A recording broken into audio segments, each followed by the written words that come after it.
I'm Mallory, 32 years old, and I'm from a small town in Michigan. Last week, I think I might have humiliated my husband Derek in front of his friends without meaning to. Or maybe I meant to. I don't know. Honestly, I was just being real. But it's like people can't handle honesty anymore, you know? Derek and I have been married for 3 years, and he's this great guy, steady, dependable, kind of a classic nice guy, you know the type. He's 37 and works as a financial advisor, so he's really good with money, which is good because, well, let's just say, I've never been great at managing that part of my life. He swooped in and saved me in every way, really. Before I met him, I was drowning in debt, living in a crummy apartment, trying to make it as a nail tech while raising my son Jaden. He's 10 now, and honestly, Derek's been more of a dad to him than his biological one ever was. But anyway, last Saturday, Derek and I went to dinner with his friends, like a couple's night thing. I usually hate these events because his friends' wives are all these perfect little Stepford types, always put together, always talking about their kids' ballet recitals or how they're renovating their kitchens. I can't relate to them. I grew up different, you know? They probably think I'm trashy, but whatever. Derek doesn't care, or at least I thought he didn't. So we're at this steakhouse, and everyone's laughing, drinking wine, talking about vacations. One of the wives, I think her name's Amanda, asks me, "Mallory, how do you and Derek make it work so well? You seem so happy." I could feel their eyes on me, and for some reason, I felt this pressure to say something funny or clever. I laughed and said, "Well, it's easy when you marry your safety net." The words just slipped out, and I didn't think anything of it. I even thought they'd laugh, but instead, there was this weird pause. Derek's face froze for a second, and then he forced a little chuckle like he was trying to play it off. Amanda and the other wives gave each other these looks, like that smug, silent communication women do when they're judging you, but don't want to be obvious about it. The guys laughed awkwardly, and one of Derek's friends, Brad, muttered something like, "Well, honesty's the best policy." His wife, Laura, actually laughed, and I could feel her trying to suppress it. That laugh was worse than if she'd said something mean. It felt like she was mocking me, like I was the joke. At the time, I didn't think I said anything wrong. Derek is my safety net. What's wrong with admitting that? He saved me from a crappy life, and I'm grateful. But apparently, saying it out loud makes me some kind of monster. And it's not like I married him just for that. I love him. I do. He's sweet, he's stable, and he's great with Jaden. But I'm not gonna lie, his financial stability was a big factor. Is that so bad? I thought it was practical. After dinner, the mood was weird. Derek was quiet on the drive home, which is unusual for him. He's not one to sulk, but I could tell something was eating at him. When I asked what was wrong, he just shook his head and said, "Nothing." That's when I knew it wasn't nothing. The next morning, he barely looked at me. He was busying himself with stuff around the house, fixing a squeaky cabinet, organizing the garage, just avoiding me, really. Finally, I snapped and asked him outright, "Are you mad about something? Was it what I said at dinner?" He looked at me, and for the first time since I've known him, he looked disappointed. Not angry, not upset, just disappointed. He said, "Do you really see me that way? As just a safety net?" His tone caught me off guard. I wasn't expecting him to take it so seriously. I tried to laugh it off, but he didn't laugh with me. He just stared at me, waiting for an answer. So I said, "Derek, come on. You know I didn't mean it like that. I was joking." But was I? I mean, maybe it started as a joke, but now that he'd brought it up, I realized there was some truth to it. I started explaining how grateful I am for everything he's done for me and Jaden, how I feel safe with him. But the more I talked, the more I could see his face falling, like every word I said just made it worse. "Do you love me for me?" he finally asked, "or for what I provide?" That question stopped me cold, because I didn't know how to answer.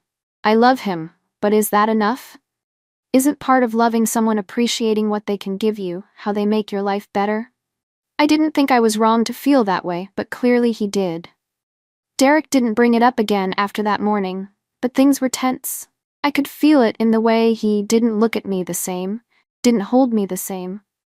I tried to make it up to him, to show him how much I cared. I cooked his favorite meals, pasta carbonara one night, grilled salmon the next. I even offered to clean the garage with him, even though I hate doing stuff like that.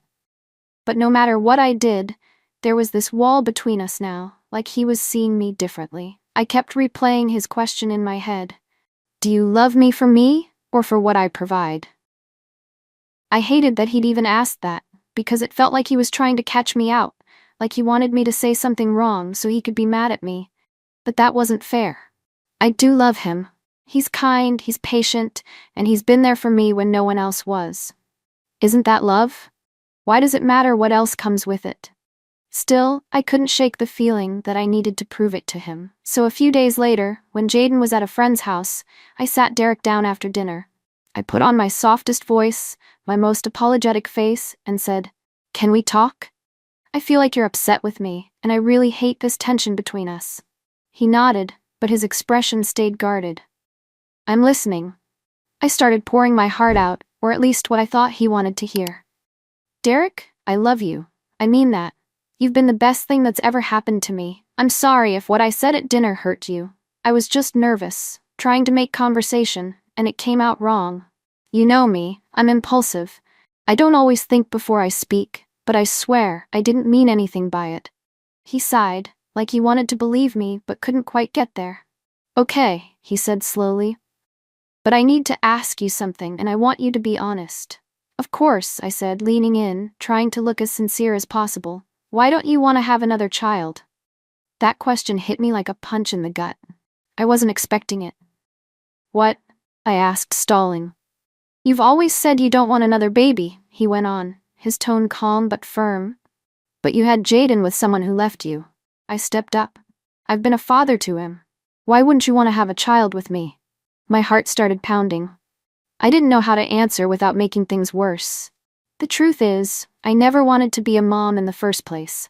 Jaden was an accident, a product of bad decisions and bad timing. I love him, of course, but being a single mom was hard.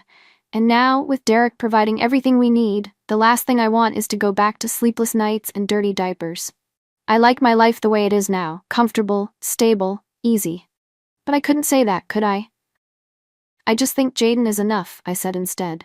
"We have a good balance right now. Another baby would complicate things. Don't you think?" His eyes narrowed, like he could see right through me. "That's not really an answer, Mallory. It sounds like an excuse." I bristled. "What do you want me to say, Derek?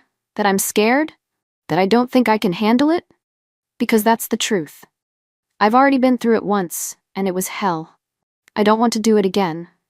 He stared at me for a long moment before shaking his head. "But you were willing to do it with someone who didn't even stick around. And now, when you're with someone who actually loves you, who's been there for you, you won't even consider it? Do you understand how that looks? Why are you making this about you?" I snapped, my frustration boiling over. "This isn't about you, Derek. This is about me and what I can handle. I'm sorry if that doesn't fit your perfect little idea of what a wife should be." I regretted the words as soon as they left my mouth, but I couldn't take them back. Derek stood up and started clearing the table, his movements stiff and deliberate. "I think we're done here," he said quietly. "No, we're not," I insisted, following him into the kitchen. "Derek, don't shut me out. I'm trying here, okay? I'm trying to make this right." "Are you?" he asked, turning to face me. His voice wasn't angry, but it wasn't soft either. "Because it feels like you're just trying to avoid the real issues. You keep saying you love me, but every time I ask you something important, you dodge the question. If you don't want to have another child, fine. But at least be honest about why. Don't sugarcoat it to make yourself look better." I didn't know what to say to that, so I didn't say anything. I just stood there, staring at him, my mind racing for a way to salvage this conversation. But nothing came. "Let me know when you're ready to have a real conversation," he said finally, walking past me and heading upstairs. I stood in the kitchen for a long time after that, feeling both angry and hurt. Why couldn't he just let it go? Why did he have to keep digging into things that didn't matter?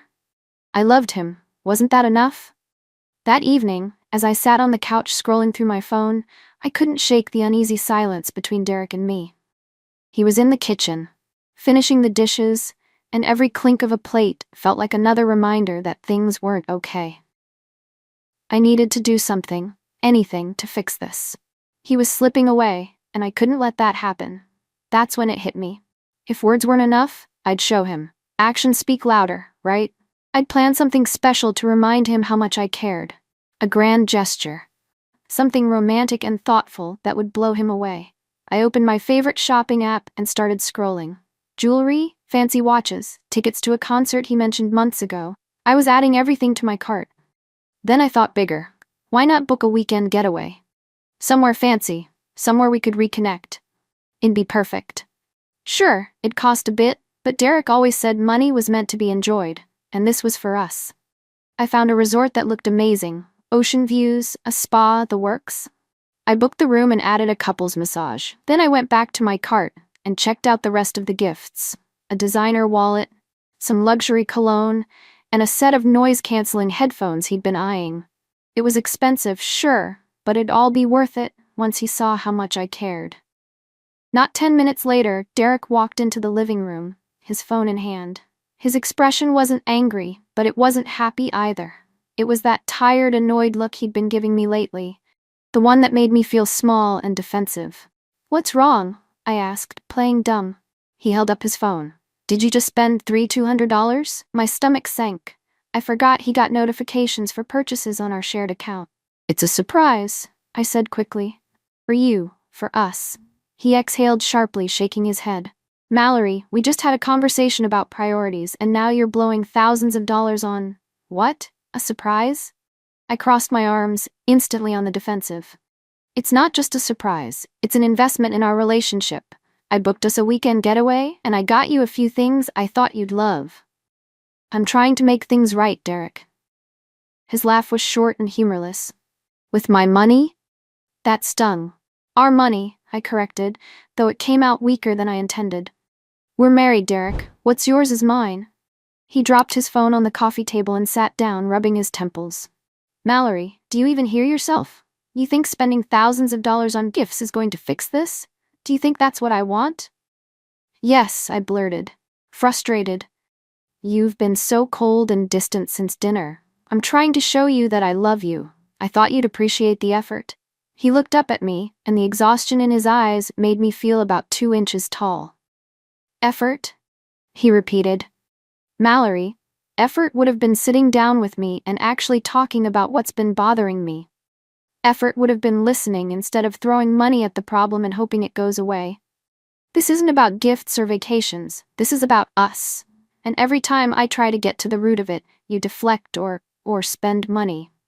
"I'm not deflecting," I shot back, though even I wasn't convinced. "I'm trying. I don't know what you want from me, Derek." "I want you to stop treating me like an ATM," he said bluntly.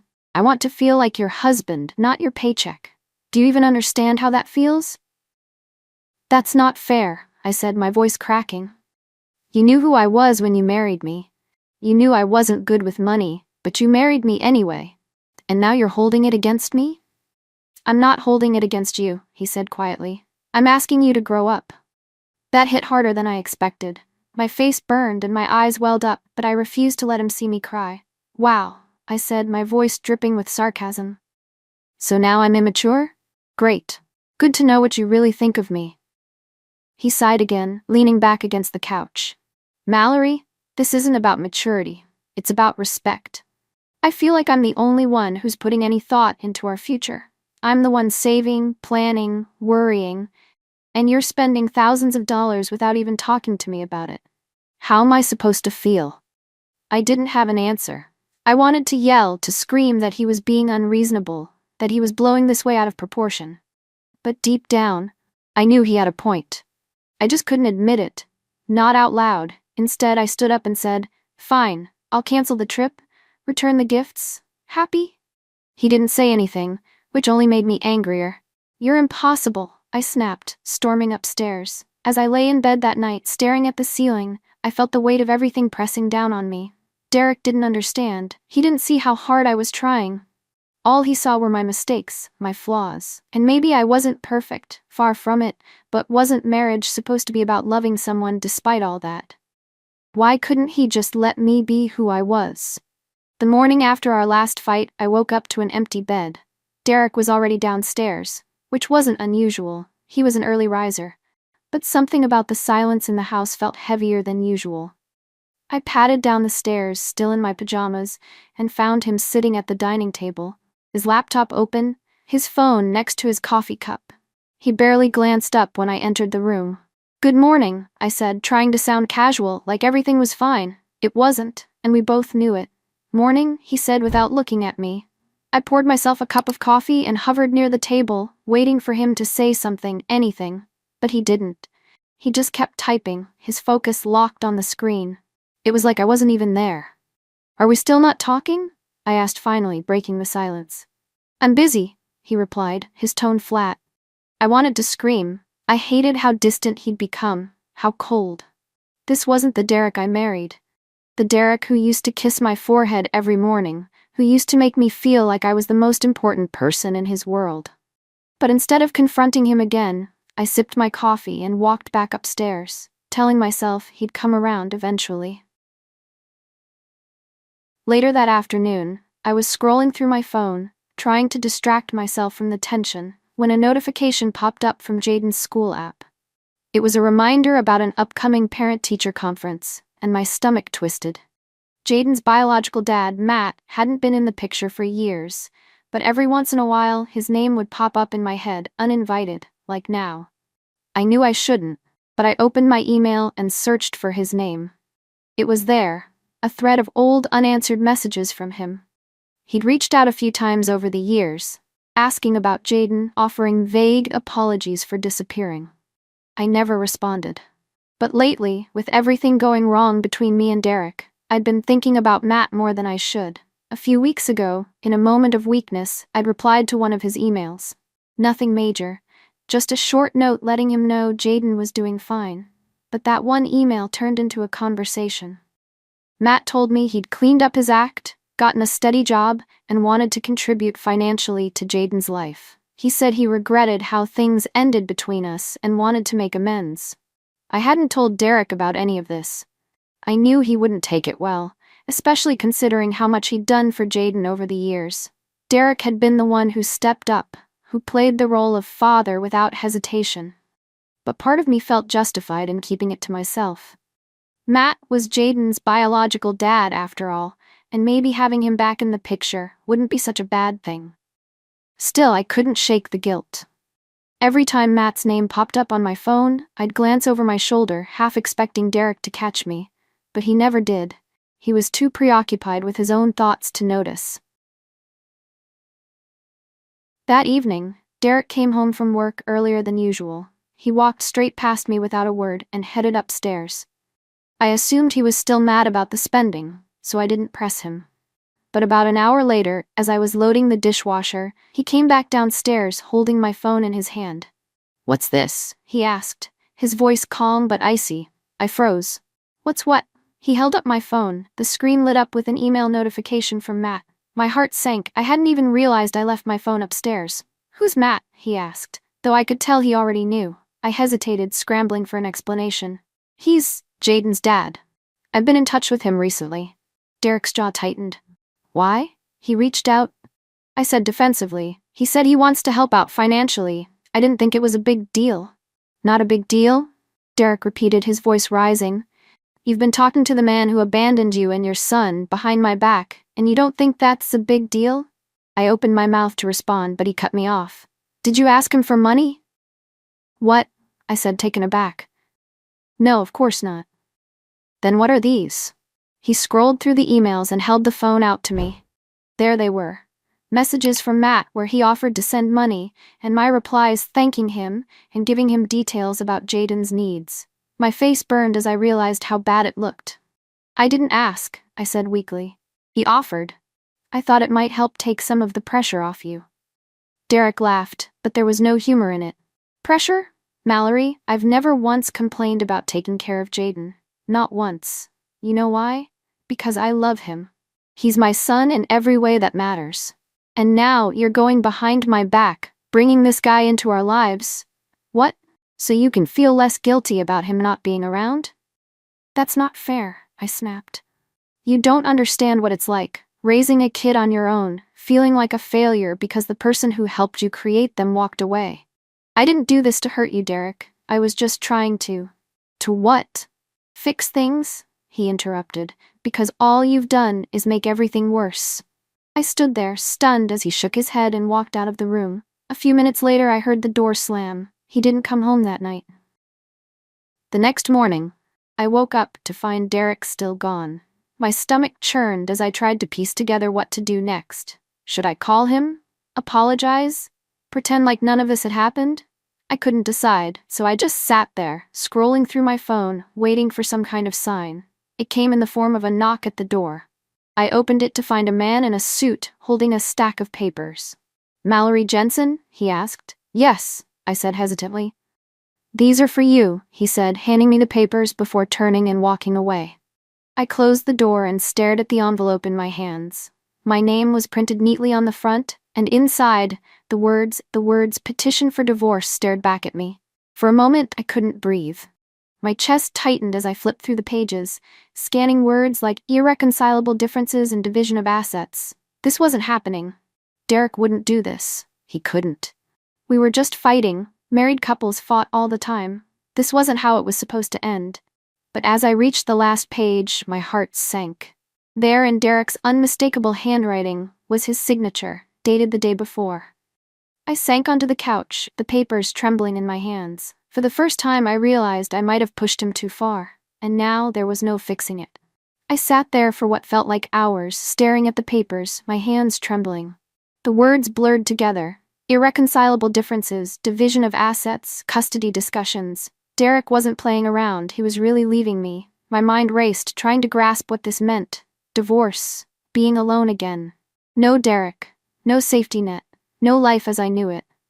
I thought back to when we first met. How he swooped in and fixed everything that was broken in my life. Financially, emotionally, everything. He didn't just marry me, he saved me. And now, without him, I'd be back to where I was before, only worse. Much worse. I had Jaden to think about, and the thought of raising him alone again was suffocating. The panic started to set in later that night. Jaden was upstairs, blissfully unaware of how much his world was about to change. I was sitting in the kitchen, trying to figure out how I'd survive. I hadn't worked a real job in years, not since Derek and I got married. Before that, I barely scraped by as a nail tech. That wasn't going to cut it now. The bills alone would bury me. Mortgage, utilities, groceries, school fees. It all felt like a tidal wave crashing down on me. And then there was Jaden. He was 10, but he still needed so much from me. He had soccer practice twice a week, school projects, friends' birthday parties. How was I supposed to juggle all of that while working enough to keep a roof over our heads? Derek had always handled everything. He paid for Jaden's private school, his sports gear, even little things like his lunch money. I didn't have the money or the bandwidth to do all that on my own. The reality hit me hard. I couldn't do this. Not alone. I tried to think of solutions, ways to keep the pieces together. Maybe I could beg Derek to come back, promise to change, but deep down, I knew he wouldn't buy it. He'd given me too many chances already, and I'd blown every one of them. Besides, the papers were signed. He was done. Maybe I could get Matt, Jaden's biological father, to step up. He'd said he wanted to help financially, right? But even as I thought it, I knew how unreliable Matt was. He'd vanished before, and there was nothing stopping him from doing it again. And even if he sent some money, it wouldn't be enough to replace everything Derek provided. I'd be lucky if it covered Jaden's soccer fees. The worst part was, I knew I'd brought this on myself.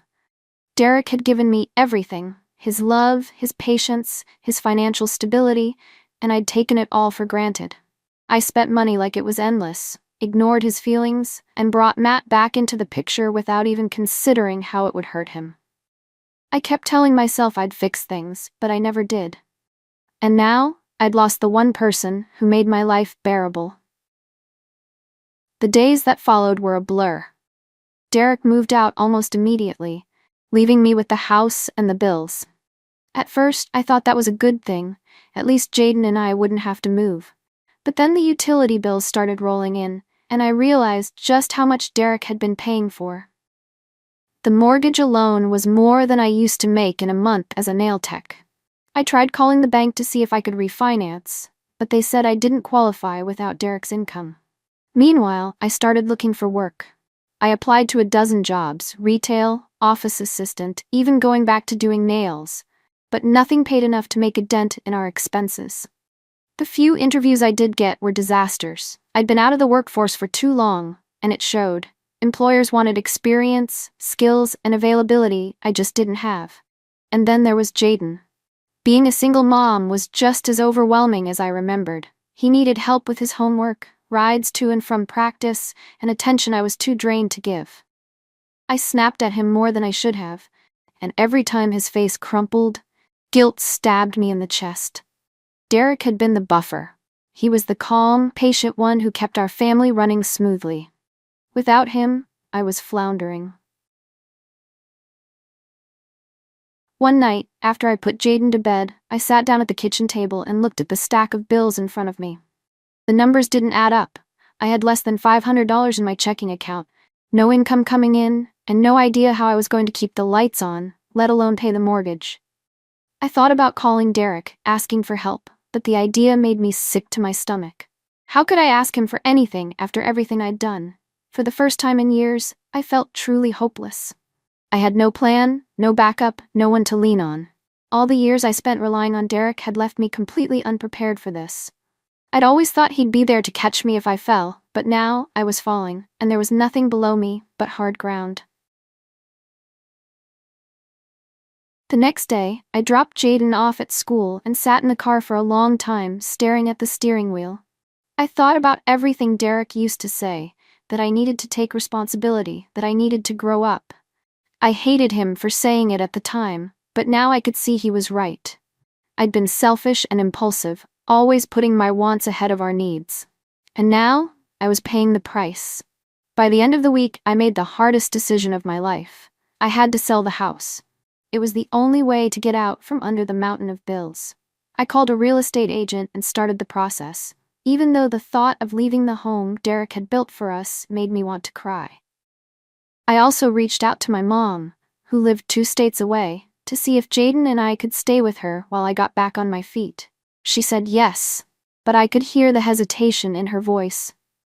She knew as well as I did that this wasn't going to be easy. The night before Derek came to pick up the last of his things, I sat in the empty living room, staring at the divorce papers. For the first time, I let myself feel the full weight of what I'd lost. Derek wasn't just my husband, he was my partner, my provider, my safety net. Without him, I was flailing, and I didn't know if I'd ever get back on solid ground. But the worst part was knowing I'd done this to myself. I'd taken him for granted, made excuses, and ignored the warning signs until it was too late. And now, I was alone. As I sat there, tears streaming down my face, I finally understood what Derek meant when he asked if I loved him for him or for what he provided. The truth was, I didn't even know the difference anymore.